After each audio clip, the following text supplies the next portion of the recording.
Hi, I'm recording this video on May 23rd, 2010.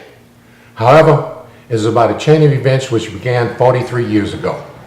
Aboard the Navy destroyer USS Samuel N. Moore DD-747, which was bound from Yokosuka, Japan to Long Beach, California. As I remember it, the night of September 9th, 1967 was a bad one for me. Not only was I seasick, but also I had a bad sore throat. I was standing top watch in the aft engine room around 2100 when I used up the last of my cough medicine. It came in a bottle this size. Of course, that bottle was clear glass instead of colored plastic. So, anyway, what I did is I thoroughly cleaned out the bottle with the intent on taking an oil sample from the main reduction gear sump. I wanted to check for sediment and water in the oil to see if we needed to run the purifiers. When I went to the lower level to take the sample, I changed my mind. On a whim, I took out a scrap of paper, wrote a note on it. I stuffed it in the bottle. When I got off a watch at midnight, I went topside and hurled it overboard. Of course, I never expected to ever see that bottle again, and in truth, I never have. Something like that is not likely to ever be returned. And it's not the first time I tried. I tried 100 times before without success. Literally. On a previous Westpac cruise aboard USS Bainbridge, DLGN-25, I and my shipmates John Croy and Mickey Olmstead hoarded bottles from the mess decks through the entire deployment. On the way home, we mimeographed 100 letters, stuffed them into bottles, which we chunked overboard about once every 4 hours, all the way from the San Bernardino Straits to the California shore, all to no effect. Between that cruise and the one in 1967, I gave it some thought. I said, what would I do if I found a note in a bottle on the beach? Well, I would keep it. I wouldn't show it around. Sick people say, ooh, ain't that neat, you know? So when I did the 1967 bottle, I tried something different. I put 2 notes in the bottle.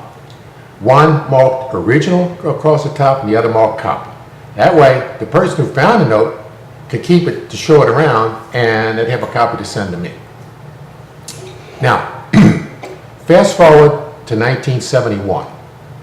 By then, I was a student in the College of Business Administration at Louisiana State University in New Orleans.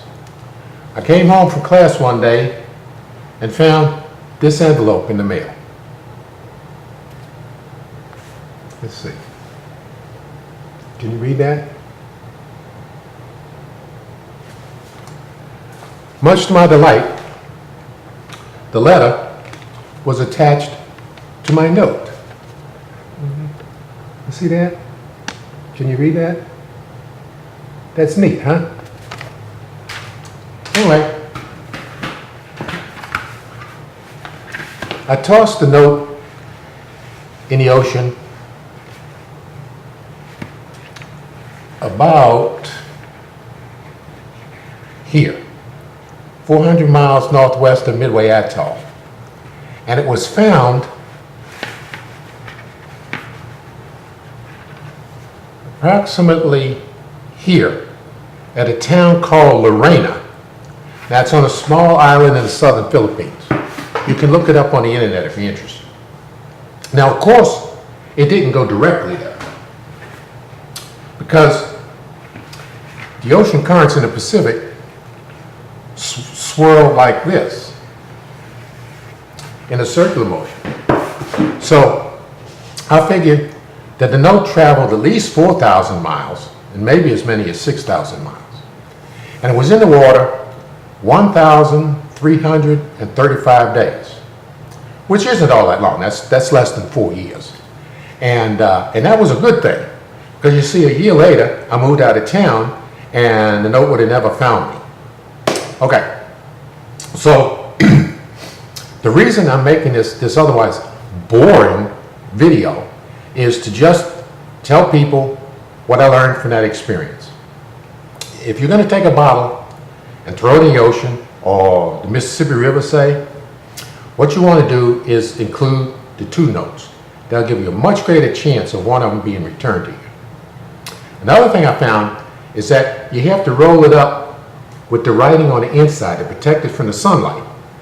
See, originally, when I did this, I put the writing facing outwards so people could read it through the bottle, but the sun just bleaches the writing off in no time. Now, another thing I recommend is that you use a glass bottle, because plastic like this gets brittle and cracks after a couple of years under the sunlight and the salt spray and all that. And finally, another thing you want to do is you want to send a return address to some place that's going to be able to find you in the future. In other words, in case you move, you want the address to be a business or a church or a school or something. This is where somebody knows how to find you 20 years down the pipe. Okay, in conclusion, I would like to dedicate this video to my old shipmates. Retired Senior Chief Machinist Mate John Croy, who now lives in Texas, and to Mickey Olmstead, wherever you may be these days, buddy. May you 2 guys enjoy smooth sailing the rest of life's voyage. And the rest of y'all, thank you for watching.